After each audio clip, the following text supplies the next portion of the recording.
Yesus tidak ragu-ragu, Yesus dengan keras memperingatkan kepada mereka untuk berhenti menjadikan rumah Tuhan sebagai tempat perdagangan.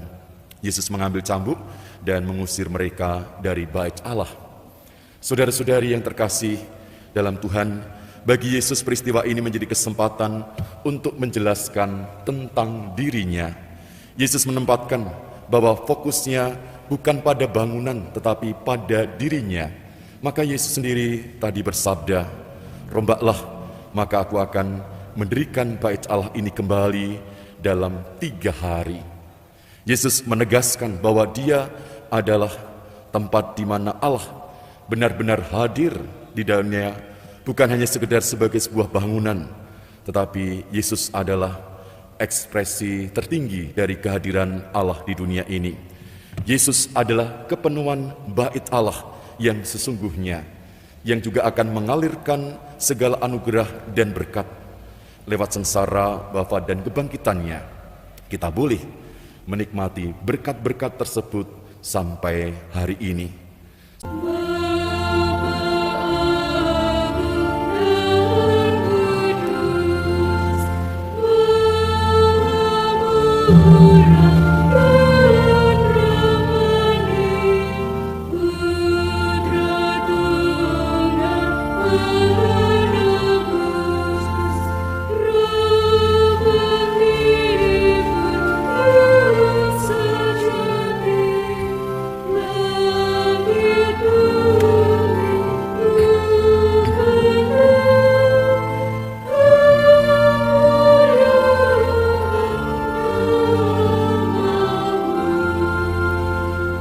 Dalam nama Bapa dan Putra dan Roh Kudus.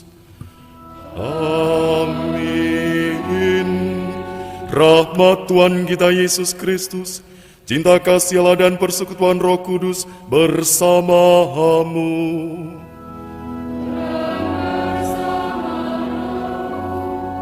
Romo, frater, suster, ibu, bapak, saudara, saudari yang dikasih Tuhan, hari ini kita bersamaan gereja merayakan Pesta Pemberkatan Gereja Basilik Lateran. Pesta Pemberkatan Basilika Lateran masuk dalam kalender umum sejak tahun 1565 dan dikenang sebagai basilika pertama yang didirikan oleh Kaisar Konstantinus di Istana Lateran pada tahun 324. Awalnya pesta ini hanya dirayakan di kota Roma, namun sejak tahun 1565 perayaan ini diperluas untuk seluruh gereja Katolik Roma. Untuk menghormatinya, gereja ini disebut sebagai gereja induk semua gereja di Roma dan di dunia. Gereja ini juga sebagai tanda kasih dan kesatuan dengan tahta Petrus yang memimpin di dalam kasih. Demikianlah kata Santo Ignatius dari Antioquia di dalam catatan.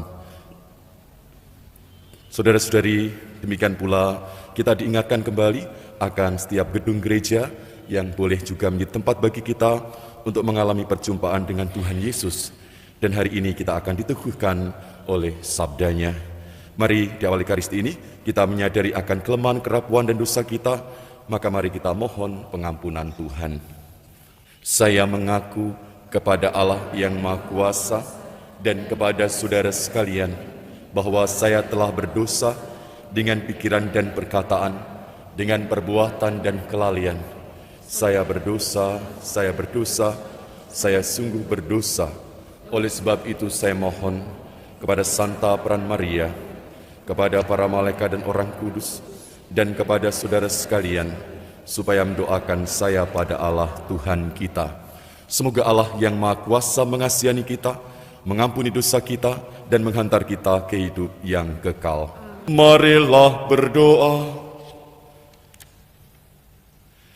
Ya Allah, dari batu-batu hidup dan terpilih, Engkau telah menyiapkan tempat tinggal yang kekal bagi keagungan-Mu. Lipat gandakanlah di dalam gereja-Mu anugerah roh yang telah Engkau berikan, agar umat yang setia kepadamu senantiasa bertambah. Dengan pengantaran Yesus Kristus Putra-Mu Tuhan kami, yang bersama dengan Dikau dalam persatuan Roh Kudus, hidup dan berkuasa Allah sepanjang segala masa. Bacaan dari Nubuat Yehezkiel. Sekali peristiwa, aku dibawa malaikat Tuhan ke gerbang bait suci, dan sungguh ada air keluar dari bawah ambang pintu bait suci itu, mengalir menuju ke timur. Sebab bait suci itu juga menghadap ke timur, air itu mengalir dari bawah bagian samping kanan dari bait suci sebelah selatan mezbah. Lalu malaikat itu menuntun aku keluar melalui pintu gerbang utara, dan dibawanya aku berkeliling dari luar menuju pintu gerbang luar yang menghadap ke timur. Sungguh, air itu membual dari sebelah selatan. Lalu malaikat itu berkata kepadaku, sungai ini mengalir menuju wilayah timur, menurun ke Araba Jordan, dan bermuara di Laut Asin. Maka air laut yang mengandung banyak garam itu menjadi tawar. Kemana saja sungai itu mengalir, segala makhluk yang berkeriapan di dalamnya akan hidup. Ikan-ikan akan menjadi sangat banyak, sebab kemana saja air itu sampai, air laut di situ menjadi tawar, dan kemana saja sungai itu mengalir, semua yang ada di sana hidup. Pada kedua tepi sungai itu tumbuh bermacam-macam pohon buah-buahan yang daunnya tidak pernah layu dan buahnya tidak habis-habis. Tiap bulan ada lagi buahnya yang baru, sebab pohon-pohon itu mendapat air dari tempat kudus. Buahnya menjadi makanan dan daunnya menjadi obat. Demikianlah sabda Tuhan. Syukur kepada Allah. Tuhan penjaga dan benteng perkasa, dalam lindungannya aman sentosa. Tuhan penjaga dan benteng perkasa, dalam lindungannya aman sentosa. Allah itu tempat perlindungan dan kekuatan, sebagai penolong dalam kesesakan sangat terbukti. Sebab itu kita tidak akan takut, sekalipun bumi berubah, sekalipun gunung-gunung goncang di dalam laut. Tuhan menjaga dan benteng perkasa, lindungannya aman sentosa. Kota Allah kediaman yang maha tinggi, disukakan oleh aliran-aliran sungai. Allah ada di dalamnya, kota itu tidak akan goncang. Allah akan menolongnya menjelang pagi.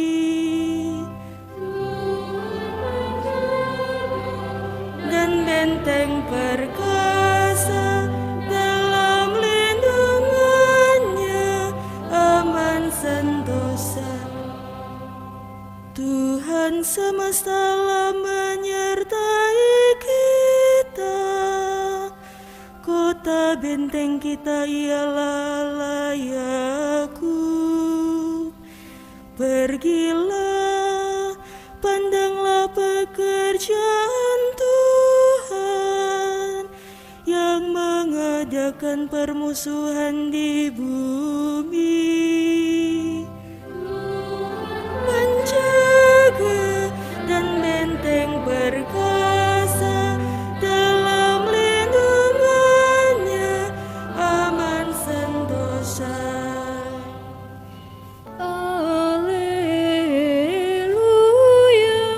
haleluya. Haleluya.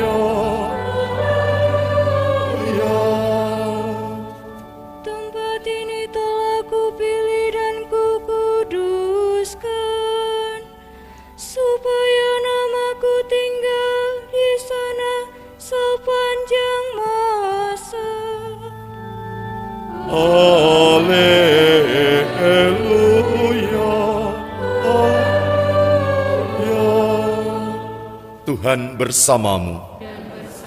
Inilah Injil suci menurut Yohanes. Dimuliakanlah Tuhan. Ketika sudah dekat hari raya Paskah orang Yahudi, Yesus berangkat ke Yerusalem. Dalam bait suci didapatinya pedagang-pedagang lembu, kambing domba dan merpati, dan penukar-penukar uang duduk di situ. Maka Yesus membuat cambuk dari tali, lalu mengusir mereka semua dari bait suci. Dengan semua kambing domba dan lembu mereka, uang para penukar dihamburkannya ke tanah, dan meja-meja mereka dibalikkannya. Kepada pedagang-pedagang merpati ia berkata, "Ambil semuanya dari sini, jangan membuat rumah Bapakku menjadi tempat berjualan." Maka teringatlah murid-murid Yesus bahwa ada tertulis, "Cinta untuk rumahmu menghanguskan aku." Tetapi orang-orang Yahudi menantang Yesus, katanya, "Tanda apakah dapat engkau tunjukkan kepada kami bahwa engkau berhak bertindak demikian?" Jawab Yesus kepada mereka, "Rombaklah bait Allah ini, dan dalam 3 hari aku akan mendirikannya kembali." Lalu kata orang Yahudi kepadanya, 46 tahun orang mendirikan bait Allah ini, dan engkau dapat membangunnya dalam 3 hari? Tetapi yang dimaksudkan Yesus dengan bait Allah ialah tubuhnya sendiri. Sesudah Yesus bangkit dari antara orang mati, barulah teringat oleh murid-muridnya bahwa hal itu telah dikatakannya. Maka percayalah mereka akan kitab suci dan akan perkataan yang telah diucapkan Yesus. Demikianlah sabda Tuhan. Saudara-saudari umat Allah yang terkasih dalam Tuhan, hari ini kita merayakan pesta pemberkatan Gereja Basilik Lateran. Seperti dalam awal tadi, Santo Ignatius juga menegaskan betapa berartinya akan kehadiran gereja bagi umat beriman. Dalam bacaan pertama dari kitab Yeskiel digambarkan bagaimana Yeskiel menemukan bahwa di bait Allah ada sumber-sumber rahmat sebagai sebuah pengalaman rohani yang membawa kesegaran dan kehidupan. Bait Allah menjadi sangat berarti karena menjadi tempat perjumpaan dengan Allah sebagai sumber segala berkat. Dan dari bait Allah mengalir berkat yang luar biasa bagi manusia dan alam. Itulah yang digambarkan dalam kitab Yeskiel tadi yang kita dengarkan. Dan tentu saja bait Allah yang sesungguhnya adalah Yesus. Bagaimana Yesus menjadi sumber dari segala sumber berkat itu.